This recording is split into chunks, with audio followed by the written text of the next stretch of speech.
Hello, folks. My name is Ernest. Thank you for tuning in. There are so many people out there with serious problems, and what I try to do to the best of my ability is help others. But the fact is, without talking to you personally, the only way I know how to help is to put what I see as the cause of those problems out there in the broadest terms possible. And if I manage to help just one person, I consider it a very good thing. It's the very best I feel I can do to help the greatest number of people. So, with that, here's what I have to say. Perhaps what I'm about to say may sound somewhat philosophical, but I like to look at it as very practical. Practicality is something which has been largely lost in today's society because practicality does not feed the mega profits and your required perpetual indebtedness to the corporate machine. Now, I may be entirely wrong, but I believe the future generations will look back at our current time and be absolutely dumbstruck that there was absolutely nothing, certainly not governmental, to help the average citizen in their daily lives, to navigate an absolute minefield of deception and criminality. They will wonder how or why the hell did people actually live this way. Just about anything you wish to mention, everything from the need of decent, nutritious food, not the corporate fast McShit food being passed off as actual food for the last 40 fucking years, to workers being raped by corporate employers who view workers' personal time, your personal time, moments you absolutely need to physically and emotionally recharge from your work, to gradually accepting greater and greater intrusion and monitoring of your personal fucking life.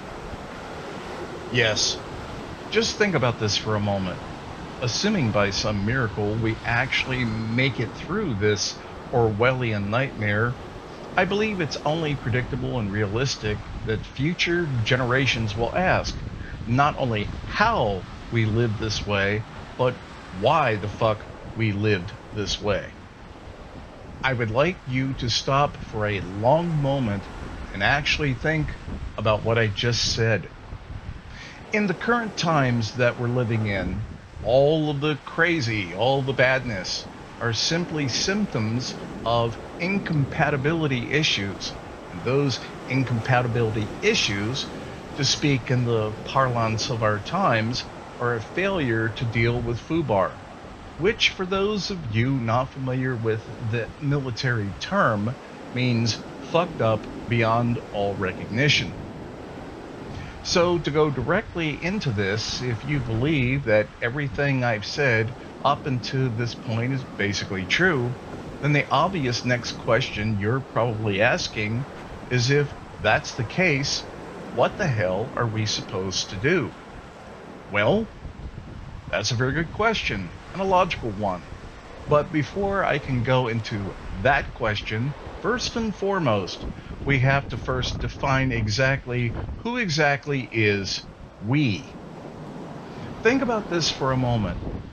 If you did in fact ask that question, did you mean we in the sociological sense or we in the personal sense? Because the fact is, there are two very different strategies involved in pursuing what one might view as fixing things. In the simplest possible terms, there are two very huge different individual motivations concerning how to fix certain aspects of society. And this in turn determines pretty much how and where you're at in your life right now, personally. For example, I am not saying that this is speaking for each and every individual who's wealthy. I also want to let you know that I'm not also putting forth the idea of wealth as subjective. But I don't want to get sidetracked into definitional criterias right now. Let's just say if you own a 5,000 square foot home, driving a fucking McLaren, and simply can't comprehend why there's a bum parked out in front of a McDonald's lying on the ground or holding a sign, you're probably fucking wealthy. So to get back to the original question, if you're one of those people that is typically mocked as a do-gooder, as a liberal, first, it's very important right here to recognize the ideological difference between a classic liberal and a neoliberal. In the former camp, a classic liberal is what American liberalism used to mean.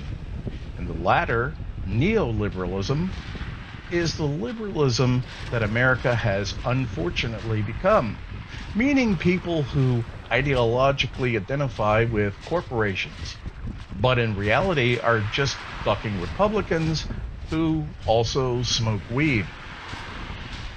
I would also like to add, for any knee-jerk Republicans out there, that I consider, at least in the modern era, Dwight D. Eisenhower, a Republican, one of the very best presidents America has had to date. Yet, by current standards, because America has moved and continues to move so far to the right, Eisenhower today is considered a liberal.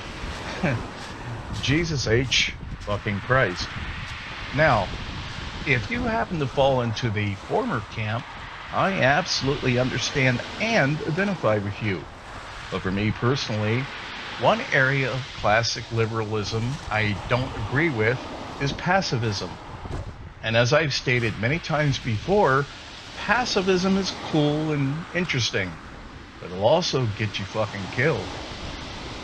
So the very first point of all this is that a person not only needs to do some ideological soul searching, but they also need to balance the result of that soul searching with recognizing the reality that there is an entire ideological mindset, neoliberalism, that despite the word liberalism in the title, essentially is totally pro-corporate and doesn't really give a rat's ass if you're corporately enslaved.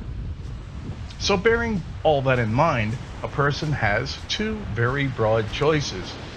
And those choices very broadly depend on your introspection, soul searching, and how much fucking money you have or make.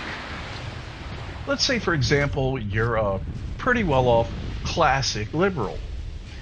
You, as a consequence, live in an enclave with other well-to-do classic liberals. This means that, in effect, you can afford to support and or speak out for classic liberal causes. Equality for everything. Save everything. Save everyone. Save the fucking snails. Save the fucking whales.